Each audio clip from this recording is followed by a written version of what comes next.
Hey guys, I'm back. Sorry about missing the garden stroll last week. If you saw, I put a note in the community tab. Sorry, I have to face with the sun over here right now because I tried to put it in my face and it's way too bright. Anyway, I put a note in the community tab last week that I hurt my back really pretty bad on Saturday wrestling with the ficus, which was all caught on video, but I was going to show you guys, but really it looks totally pathetic. It looks like I just fell over. We were repotting the big ficus plant, and we could not get it out of the pot because it's another one of those pots with a little bit of a lip on it. Can we stop two pot manufacturers? Can we stop making pots like that? If you have to put a lip on a pot, put it on, like for stability or something, put it on the outside. Don't make that inside, please. We're literally killing ourselves over this. Anyway, I could not move. I mean, it was pretty bad. In fact, I was laid up not laid up, but I couldn't sit till Thursday. So sitting was fine. It was the getting up and down. I don't know what I messed up, but I'm feeling better. I was actually feeling a lot better yesterday, and then I kind of overdid it in the garden a little bit yesterday. So I'm trying to pace myself because clearly I am not of an age in which I can just go yanking on. In which I can just go trying to wrestle plants out of pots like I used to. So I'm happy to be back. I do have lots of things to show you in the garden. I am coming to you from a garden that has not yet seen frost. Almost everybody else has. We escaped frost basically just like by this much. I would say less than a mile inland they got frost on Thursday or Friday, whichever day that was. No frost here yet. But we have started cleaning things up. It's me. I have started cleaning things up here. So anyway, let's go take a walk around the garden, and I'll talk through stuff as we go. Dorothy and Darwin are outside today. Dorothy, you want to say hi? Hi, baby. Here's Dorothy. Dorothy will probably hang out here, but maybe she'll come with us. Oh, the ticks are super bad again here just for like the past week and a half. That's why you have the hair, see the hair in a ponytail today, because I'm definitely going to have to shower after I get out of the garden today, so I figure I'll just do that later. Anyway, so yesterday I pulled the annuals that were down here. I mean, they were still looking as okay as anything is still looking at this time of year. But we are at the point where it's like, what is the point of holding off? Because once frosts start getting this late, it's going to be really, really cold when I'm doing stuff otherwise. So I have started to try to kind of start cleaning up the garden a little bit. I have not yet labeled the dahlias, so I need to get on with labeling the dahlias. They look terrible. They're really, I mean, when I was in Maine for a week, and so nothing got deadheaded during that time while they were producing a ton of flowers. It's hard for them to come back from that. I could cut them all really hard, but there's really no point. At this point, I'm a little over it. What I will say is that the bees have just been going nuts. Oh, here's one right here on my hand. Oh, he flew away. The bees are just going nuts over the dahlias. So every morning I come out and there's bees sleeping in all the dahlias. It's quite cute. I think there's just not a lot left around for them anymore, so they're really going crazy for the dahlias. And a lot of them have split their centers. So I have to label the dahlias while there's still flowers on them, so that really has to happen today. Because of course I skipped that step in spring, and so I'm paying for that now. Some of them, I mean, here's Polka finally doing its thing. The dahlia display lately has been amazing. It has kind of made up for the fact that they started blooming so late. I have bouquets like crazy in the house. That is the main thing. Here, I'll show you this. This is, oh gosh, guys. Now this is the Nepeta that I keep, I think it's Lemon Perfection. New one from Proven Winners. So it's got chartreuse foliage. I had one and I planted it here because I have decided on this border to extend this mass planting of Lady's Mantle and Nepeta all the way to the corner. Before I didn't. I had a bunch of sedums over there, which I transplanted over to here, which you can't see because I cut them all back when I transplanted them. Anyway, so I put that there because I'm thinking about pulling out the cat's meow nepeta that's in here and replacing it all with that chartreuse one next year, just for a little bit more variation, maybe. I mean, I hope your gardens are as much of a mess right now as mine is, because otherwise you're going to think this is a pretty sad situation here. Here's the banana. I think I told you guys that this banana, this is the OG banana. This is the banana on its, I think, 4th year. This one will come in and overwinter because she's my friend. The other one is not going to come in. I decided, especially this year, now that I'm already like, half busted, I'm not going to wrestle that other one in this year. And if you think, and to be clear, Mr. Much More Patient always has perpetual back issues. Okay, so we've got some beautiful fall color here. This is not technically an aster, but it's in that family, and there's a name for it, and I would have told you it. I had to call Roy Diblick last year to find out what it is. I think maybe I have a note somewhere. If I can find it quickly, I'll put it in there. But very pretty. Looks great with what's left of the zinnias. I have been cutting fairly profusely on those zinnias, trying to make the most of what's left in the garden. Here's the Thai giant colocasia, still putting up leaves. This was the biggest leaf I had all year, which I think it got bigger since I measured it. I measured it at what, 32 inches, 28 inches? I don't know. It didn't matter. It didn't win the little competition we had at all. Oh, here. These are notes that I'm making now, because now my brain is already on next year. So do you see this sedum? You see how badly this sedum is splitting? So sedums can flop for a lot of reasons. And one of the ways you can prevent that from happening is by giving them a chop. And like, I do it in like early to mid-June, like halfway. But the reason I think this one is splitting, because over-fertilizing, over-watering, not enough sun are all some of the reasons. But I don't know if you can see this, but can you see how the crown is like heaving out of the ground? I think this is a case where these just need to be divided. So I'll have more sedums next year. So I'm gonna make a mental note that these sedums in here need to be divided next year. And I can always use sedums somewhere. I think this one is either, okay, now there's 3 different ones this could be. I think it's neon. It could be birthday, which is such a weird name for a sedum. I don't think it's Carl. I'm pretty sure it's neon. But anyway, that's the reason I'm pretty sure why that particular one is splitting. Oh, here, we're going to do a circle this way first. Here's Darwin. Darwin, I tell you what, you guys, tick management with long-haired dogs is something else. He has had so many ticks on him, and we can't, of course, if you recall, he's had a terrible reaction, like lifelong debilitating reaction to a tick medication. So we have to be very careful what we put on him. So I'm using these like tick wipes, and using this is what's funny. We bought one of those tick mitt things. While we're looking at this, I'll talk you through this story. I bought one of those tick mitt things, and I have never once found a tick using the tick mitt, even though I rub it all over his body. And then I have found probably 12 ticks on him so far in the past week, probably. So far, all wood ticks, but the only reason I'm finding the wood ticks and not the deer ticks is because the wood ticks are bigger. So I don't know, long-haired.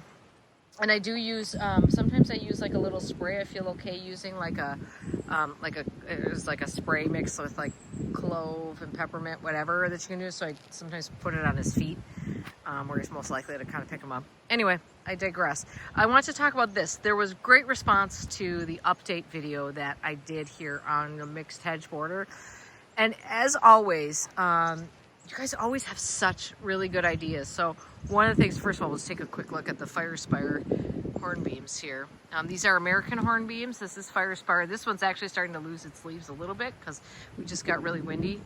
Yesterday, these were like in full color. In terms of color in this garden, these 2 have been, or 3, have been the best so far because things are just starting to turn. I'll turn the camera around for you soon. I've had the drone up the past couple of days to catch the fall color too. Anyway, in the video where I kind of reviewed this mixed hedge which is now, this is at the end of its 3rd season in the ground.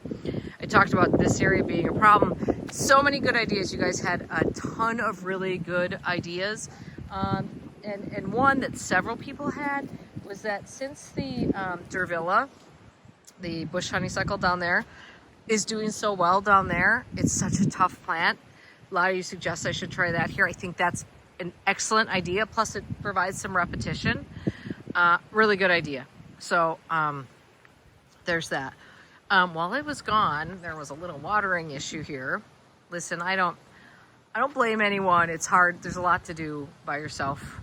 So some things don't get watered. And this willow got super crispy. I think it'll be fine. I mean, it's a willow. I have been watering it since, but it definitely, you know, we're all done with the leaves there. This one's kind of half done.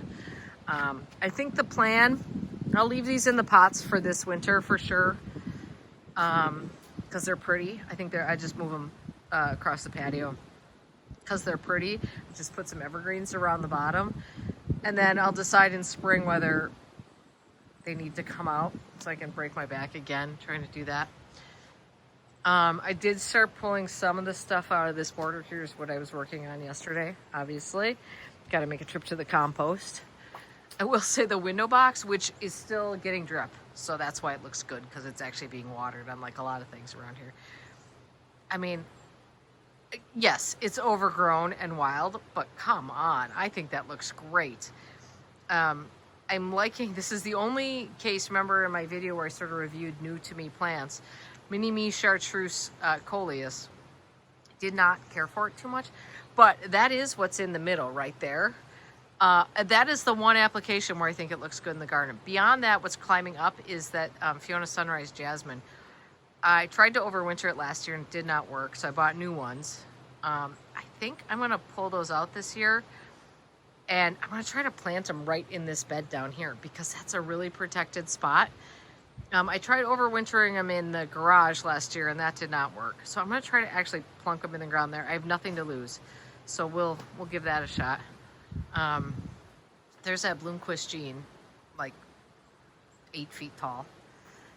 We're starting to, this guy too, I mean, like I said, the watering help here, that's me, has not been doing a great job. So this guy, you know, I threw some water on it the other day, but at this point it's so huge at the base that it is sucking up so much water. Let me show you how much room it's taking up in this pot. It actually looks dry. I just watered it yesterday. So let's see, get my shadow out of the way. Can we see this? We'll see. So this is the edge of the pot right here. Remember, this is a 3 foot, well, no, this planter is 3 feet. This comes in. This is probably 26 inches maybe, or maybe even like 25 inches, the actual like insert. But that's the distance to the banana now, a hand width. So that's how much, I mean, look at, I don't know if you can tell, but it just eats up all the plants in there. I posted this on Instagram. Anyway, long story short, I posted this on Instagram yesterday. Really interesting example here. Bobo hydrangea over here. Tiny tough stuff hydrangea over here. Right next to each other.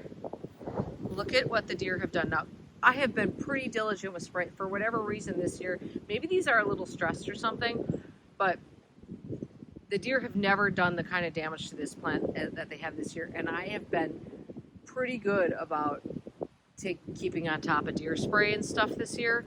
I did stop a little bit because they get over it. But I mean, look at, can you tell? I mean, this whole thing was just mowed. For whatever reason, that one is still sticking up. Everything else just mowed.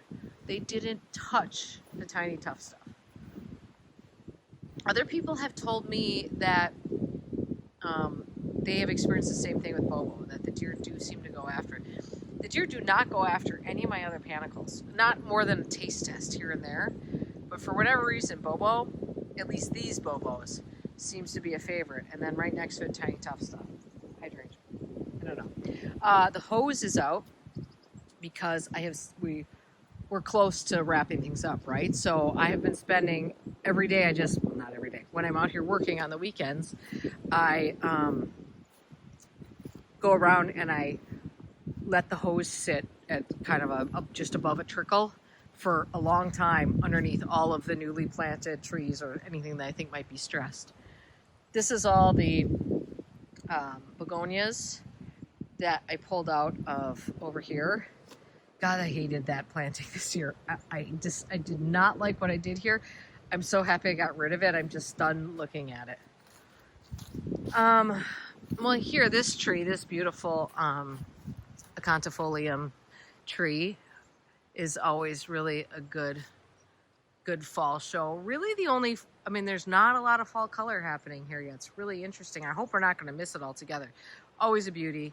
But like the new ones, this is Northwind. Northwind is really, there's a few, like 3 red leaves on it, but nothing happening there yet. And this is origami, new this year. Neither one showing any sign of changing color. The tough stuffs are moving. I love the tough stuffs, especially after I saw them at my friend's house in Maine. If you saw that little mini tour I did 2 weeks ago. But they're too big for there, so they're moving. We are not losing them. We are moving them. Here's monkshood. Looking beautiful. Usually this is blooming at the same time that the climbing hydrangea has turned bright yellow. That timing is not happening this year. I am going to move in spring, like that much is going to move out of here. It's a little too much because these don't do anything all summer until now. They're beautiful now and I love them and they get to stay. It's just taking up too much space in this garden. There is a beech tree that's got some great color on it there.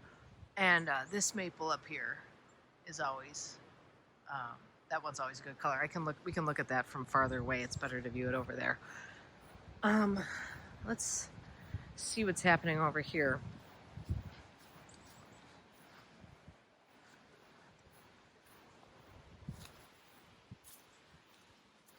Every hosta now looks like this. Every single hosta.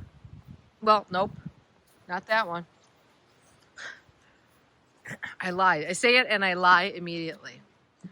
I'm going to stop over and look at Fat Domino. This is Persicaria Fat Domino. You guys know I love Persicarias. I think this one is particularly good. I would describe that as magenta, bright magenta flowers. It's being encroached on a little bit by this little willow here, which will get the cut back there. That's the nice thing about willows. You can really feel free to chop them when you like. They won't care. Let's see. I don't know that there's much to show you out here. Oh gosh, the vegetable garden needs cleaning. In fact, one of my jobs for today is to plant the garlic. And I think the garlic is going to go in the tomato beds. And, oh man, why did I plant so many damn cherry tomatoes this year? The tomatoes are done. What's hanging on there is not good. I had a great apple harvest this year, though, so that was good. And I've already saved a bunch of herbs. You'll see that in the video. So I need to clean out those tomatoes, which is, you know, a messy job because cherry tomatoes go everywhere. Next year, someone remind me not to plant so many cherry. I mean, literally, I think I had 3 big tomatoes this year and everything else was a cherry tomato. Someone remind me not to do that next year. Thank you. Who's going to take on that job? Raise your hand. The yard enforcer, which is not hooked up to a hose, so not working right now because we mowed the lawn. Gosh, it's a good time to get in here and clean this guy out and just get a good look at what's happening in here. There's a lot of reseeders in this garden. There's Liatris, which is a big reseeder. There's Golden Alexanders in here, which is a huge reseeder. Some of that's going to go over there. Oh, this is what I want to show you guys. I had a revelation yesterday. Oh, did it scare you? He's setting off the little clicker in it. Hold on, there's a car coming. I need to stand in the road to show you this. All right. So, here's a revelation I had yesterday. This spruce has to go. I don't, oof. Use your words, Erin. God. If you look up, I don't know if you can see this too well. Let's see if I can like make it lighter for you. Yeah, well, that's blowing it out big time. But can you see how the oak is literally wrapping around, like right there? It is literally wrapping around this spruce. These two trees can no longer exist in company with one another. So they're quite close to each other. And I don't know why I never noticed this before. Oh, the sun's in the way. But it's clear to me, I mean, especially there's like this one branch right there. It's clear to me that like these two trees cannot live in concert with one another, and something's got to go. And if something's got to go, it's going to be the Norway spruce, not the oak tree, which I think is a red oak. I mean, I cannot possibly justify ever thinking about taking down a mature oak tree unless it was unhealthy, which it's not. It's terrible, got terrible form to it. Absolutely terrible form. It clearly lost something along the way. So I just literally was standing out here yesterday working on something, and like that tree has to go. It's not the worst. It would definitely create a little bit more sun in the vegetable garden too, and it would create a little bit more sun underneath here. But I don't know what we were thinking letting that go as long as we did. I feel like it shot up again. I don't think it was this tall. I mean, look at how tall these trees are. They're freaking huge. So I think we got to call the tree guy and talk to him about, will he be able to take that tree down and not damage the oak? Because that's kind of important. And we probably should be very careful about the timing on it, because you have to prune oak trees at very specific times, because they're susceptible to, what is it called, oak wilt or some oak disease. And so if there is damage, we need to make sure it doesn't happen at a bad time. So that's going to be an expensive one. I don't think I don't think this tree is blocking anything. The tree's, it's limbed up to 15 feet probably or more. So I don't know that we're getting much screening from it. And we still have this big one. I mean, we still got one over, that's just one of 1, 2, 3, 4, 5 of them that are huge, plus this guy over here, which has been kind of cut around this Norway spruce right here. When we moved into this house 23 years ago now, we put Christmas lights to the top of it. That's how small it was. We put Christmas lights on that thing. And so look at how much it's grown. They grow like weeds around here. So, yeah, that tree's got to come out. And I'm irritated I didn't think of that sooner. So now I got to make a mental list of like what else needs to happen, including, I might ask you guys for your opinion on something with that maple tree. Okay, come on, Dar. Come on. Come on. Come here. Come on, bud. Come. Let's go. Okay, that was a long way getting through this garden.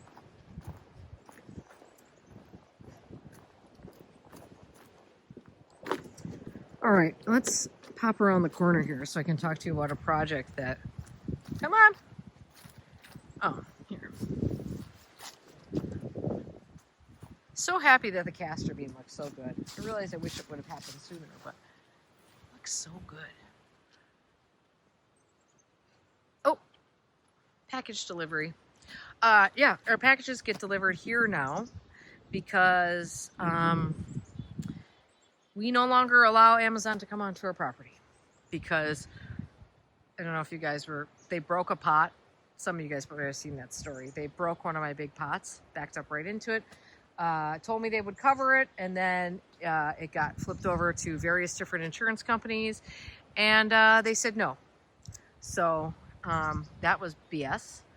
And then we watched another Amazon driver drive backed up right into the garden over there, ran over hydrangeas, most stuff managed it fine, but so now we have a note that Amazon drivers are not allowed to enter our driveway, which sucks, which means our packages come here, which means I probably need a package box out at the end of the road. I was trying to convince the neighborhood to go in on a collective package room. Like, have you guys seen what Laura and Erin at Garden Answer are doing with that like package shed, basically?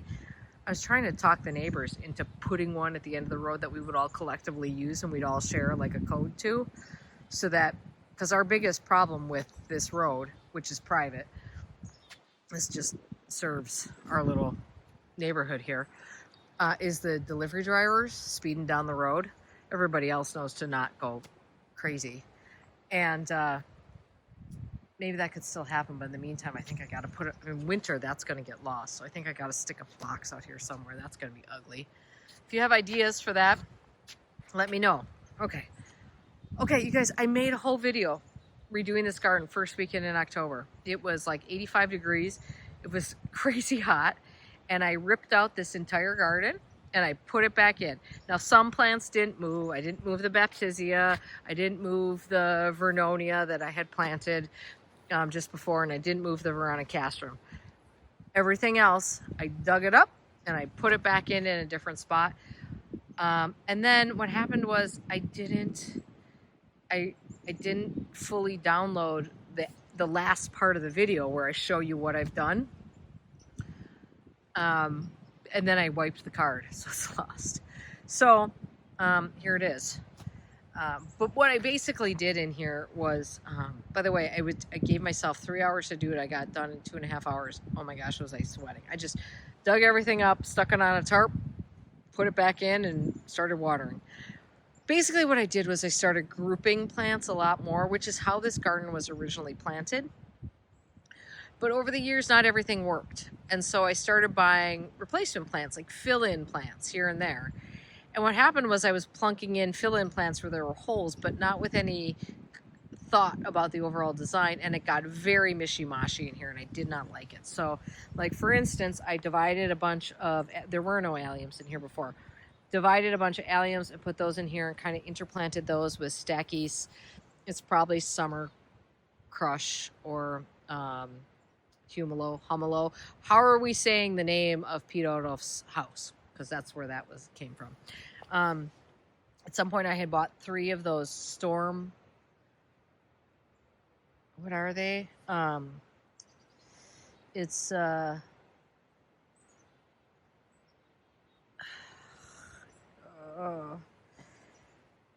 Amsonia's storm whatever from Proven Winners. I bought 3 of them. And they were all over the place. So I stuck those together. I moved one of the silphiums to there because it was like right on the edge, which was a really dumb place to plant it. I bulked up the Cecillaria over here and interplanted it with a new to me, type of Rudbeckia, which is called Sweet as Honey. Come on, man, focus. Do your job. There we go. Sweet as Honey, which is kind of a light yellow and smaller one because I decided, you know, this is... The faster people go by that part of your garden, the brighter the colors need to be. At least that's my theory. So this is a drive-by garden right here. So I wanted there to be some good color there. I think it'll be great, but it's fall, so we don't know. Okay.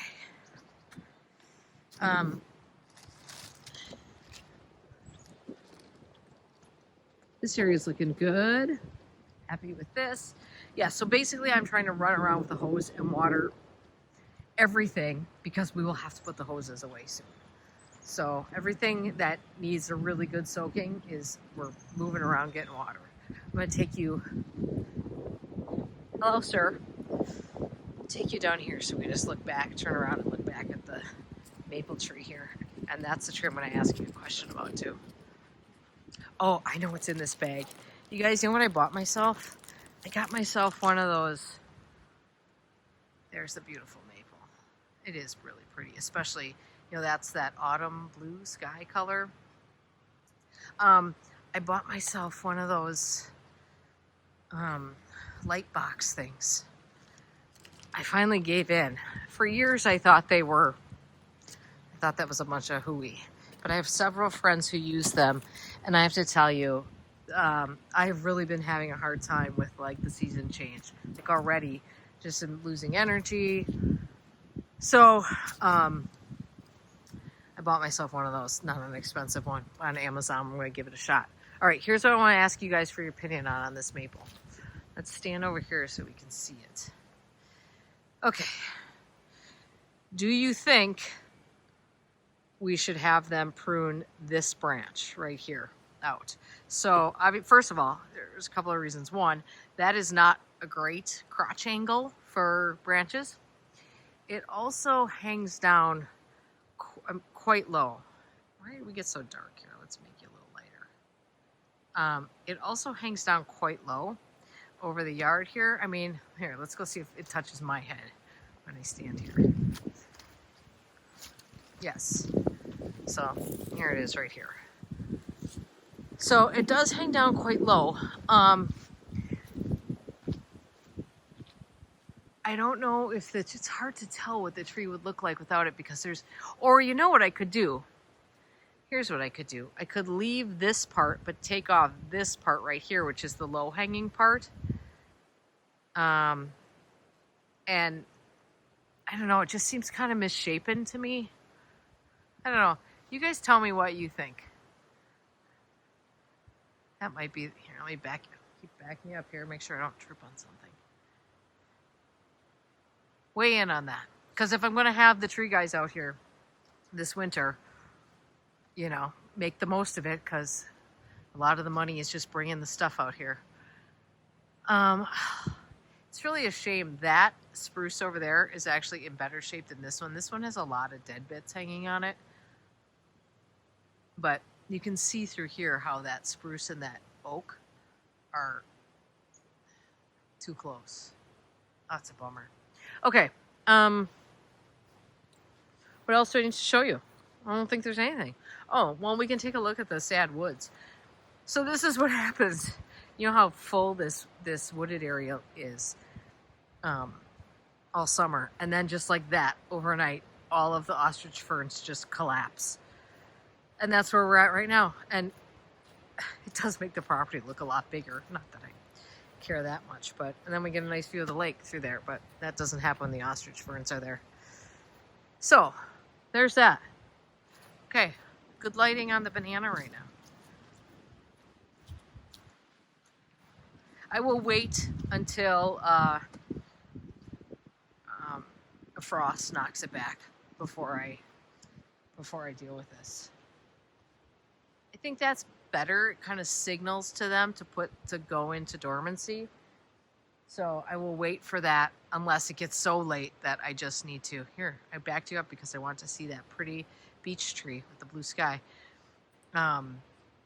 It signals for it to go into dormancy. So there's that. All right. Let me turn you around so I can say goodbye. Darwin, say goodbye. What? Say goodbye. Well done with the head tilt there. All right, that was long, but since we didn't have one last week, there was a lot to catch you up on. I will just continue about my merry way here. Hopefully working on things.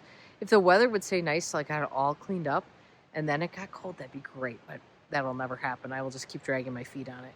I do have a bulb planting situation coming up, so it'd be nice to get a lot of this stuff handled before the bulbs need to get in the ground. I would aim not to get frostbite in the garden this year. That would be great. And then today I have to go out to the pool. Ooh, I just got head-butted. Go to the pool and empty the pool pots. Those are Crescent self-watering pots. So I need to go out there and get the plugs out of them, or take the plugs out, so that none of the water sits in the reservoirs if it rains or something, and then clear them out, which is a total pain. Just because, I mean, not a pain because of the pots, it's just a pain because I got to clean out pots. And there's not a lot of easy places to get rid of refuse out there. So there's that. All right. That's it, folks. Thank you for watching. Hope you're having a great day in your garden. Hope your cleanup is going okay. Onward. Bye, everybody.